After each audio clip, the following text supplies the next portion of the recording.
Une gouvernance, rigueur dans le respect de normes et de construction et crainte des dieux. D'où la devise de la Fondation Tunda, je cite, « Avec Dieu, nous les construirons. » Avec Dieu,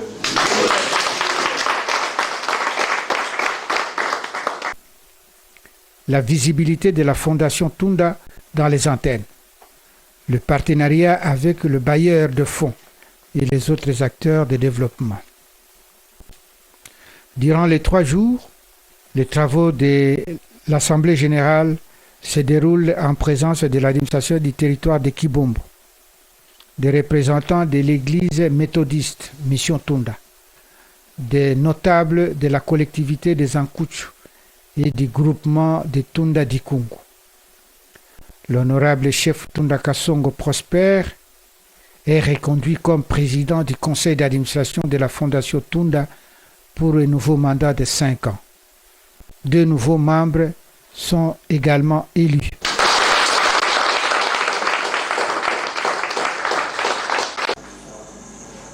Na tutafanya un effort namuna ya kumupatia kila mtu haki yake kufatana na kazi yenye anatumika, na ndio ile credibility yetu itakuwa, ndio maana na ndio kwa maana ya ile Mungu ataleta mabaraka yake.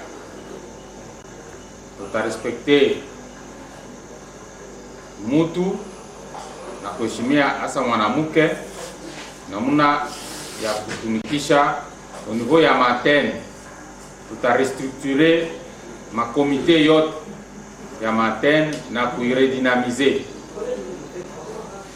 na kufanya suivi moya ya kuonekana au niveau ya makazi yote yenye itatumikishwa de façon que batu baheshimie kazi yenye tunafanya, na tutakolabore étroitement na bapartenere betu bote namuna ya kuleta pia confiance ukazi yenye tuko tunafanya.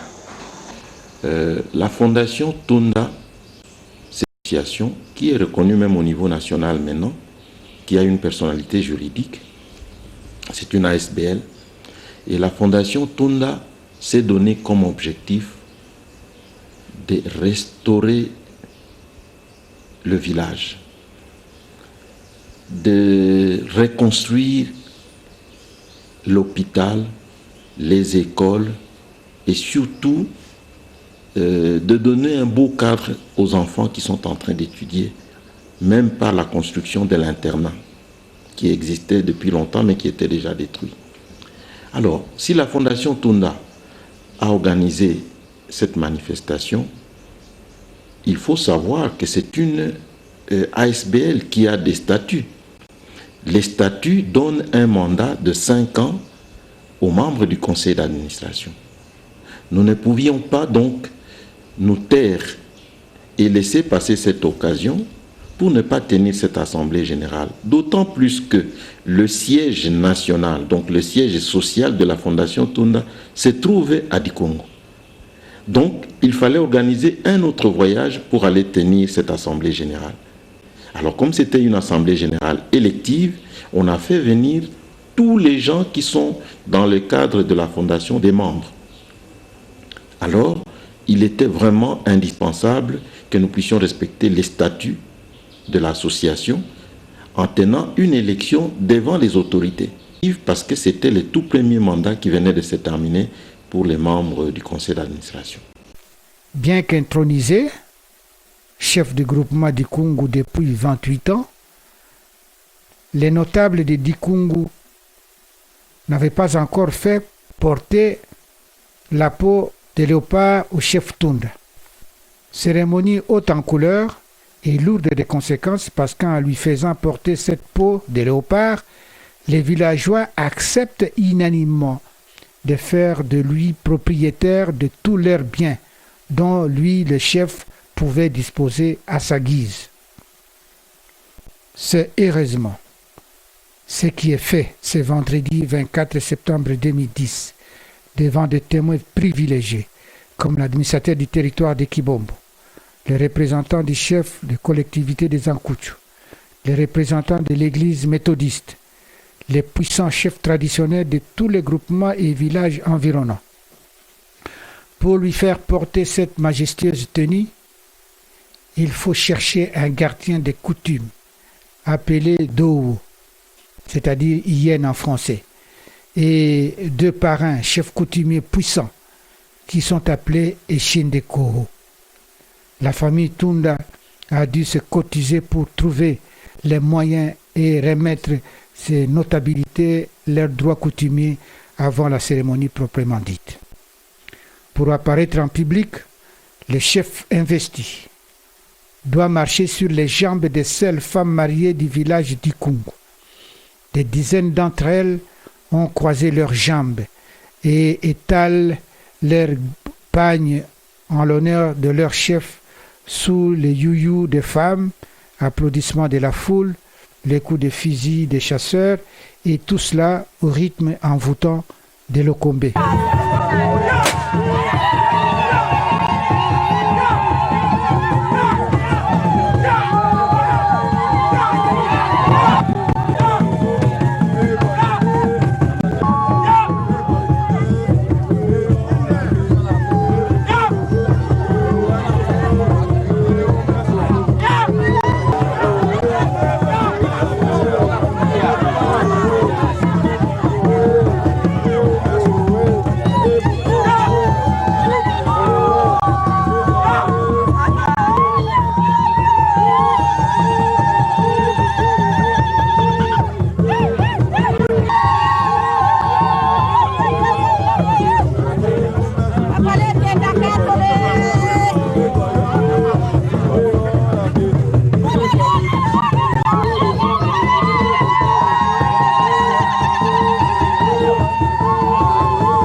La cérémonie s'est terminée par un tour d'honneur du chef et de la foule en dansant au rythme de l'okombé qui entonnait les chansons mythiques des familles royales.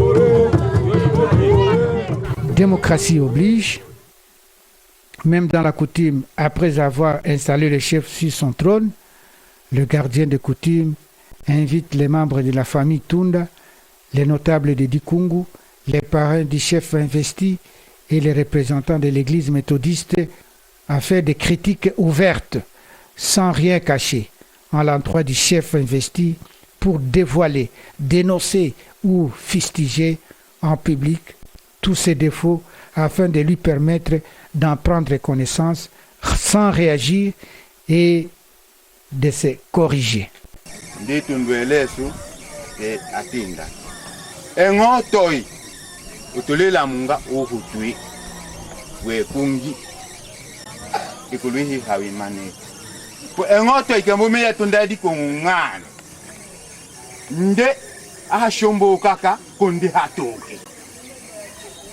Kenekele laso atoke ndosho ndonde atoke tokitanyielembe.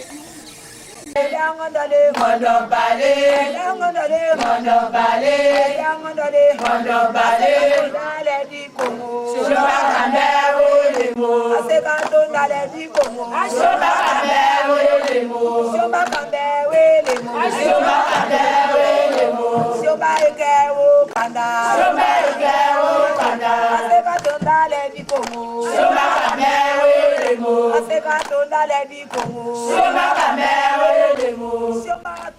La famille Tunda est une très grande famille.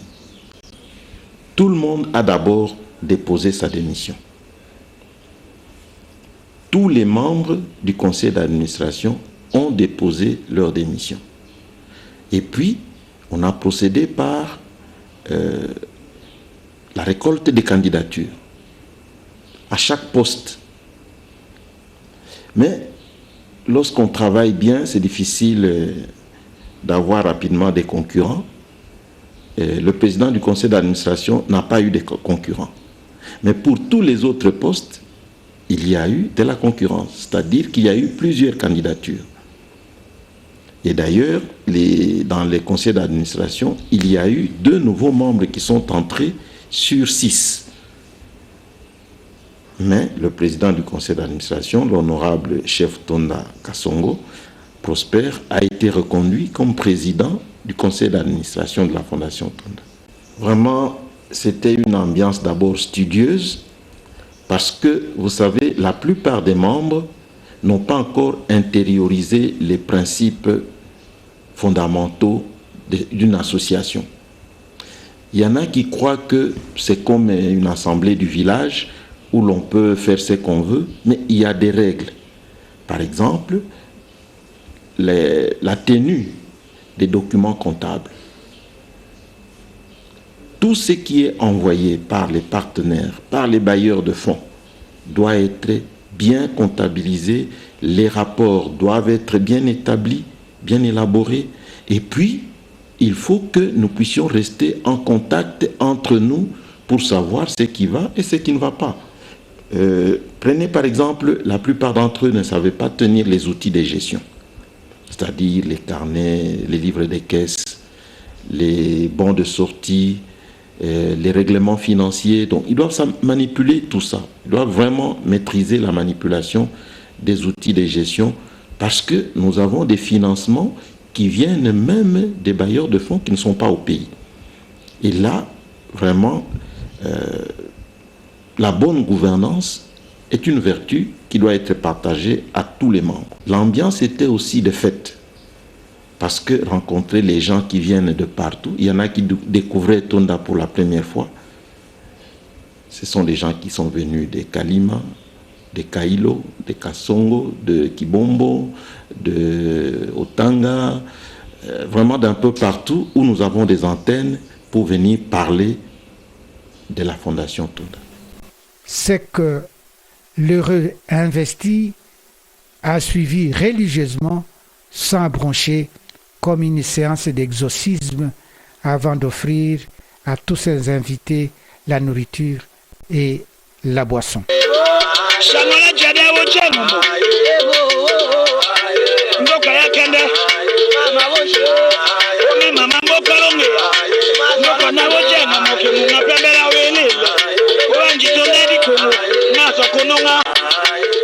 Lui, je vous dis qu'il est l'avant-dernier des 19. Je vous dis qu'au village, il y a la démocratie. Ce n'est pas la famille qui désigne le chef du village. C'est vrai, le village doit prendre le chef dans la famille Etonda, librement. Et le village, les notables, je veux dire, peuvent démettre les chefs. Donc ce n'est pas un problème de choix des membres de la famille. C'est un problème de démocratie coutumière, si je peux dire. Il a été choisi par les notables du village depuis 1982. Il n'avait que 22 ans. Aujourd'hui, c'est depuis 28 ans qu'il règne. Nous tous, nous n'avons pas voulu. Parce qu'il y avait les études. Lui aussi était en 6e année des humanités. On lui a dit, si vous refusez, partout où vous serez maudit. il est resté. La nature a voulu que ça soit ainsi. Donc, c'est lui qui est devenu notre papa. Ici, le chef Tunda, tous les notables de Dikungu et les représentants de l'église méthodiste de Atunda se sont déplacés en compagnie de M. Lars et Mme Gunver Bisch-Larsen, enfant du défunt Dr Emmanuel Bisch-Larsen, en séjour à Dikungu pendant 2 semaines pour leur montrer le site où sera érigée la clinique universitaire de Tunda. Ce site est situé en face de l'hôpital général de référence de Tunda, dans la partie gauche de la route qui mène vers cet hôpital. À l'entrée du site, les notables choisissent un arbre symbole sur lequel ils posent à la machette 4 traces représentant l'approbation du site et la cession de ce terrain par les gardiens des coutumes et les clans qui constituent le groupement de Dikungu à la Fondation Tunda, promotrice de cette clinique qui sera érigée en mémoire du feu Dr Emmanuel Bisch-Larsen. À la requête des notables aux enfants du Dr Bisch-Larsen de payer immédiatement les droits coutumiers, l'aîné Lar Wanji Tunda a remis en gage son képi.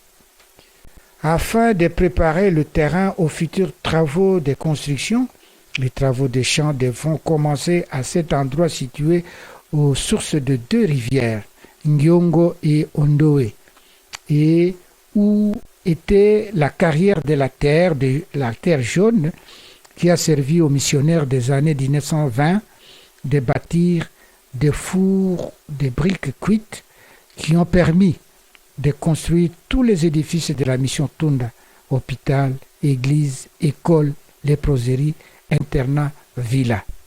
Wanadona ogolo ngona lukuso amengale togopo kyambolongula ashiko lungolongo kayanga soso samalo tunja pekele pamielele lombane gongo nyone kokondo nyuminyandi mbabo ajitonda ifulane wowole alovo wukanu palanga dikambo dandamo yambala uyolo koya dikongondoka ekende amagale haji okonda hayunjakalo kuyuwaleme toganya wakanando konji amokyo salo ndakumia mo loyimba akenda ambo yokonjo kujiwa mo yokonja komodi kokaseka wana tonda mo.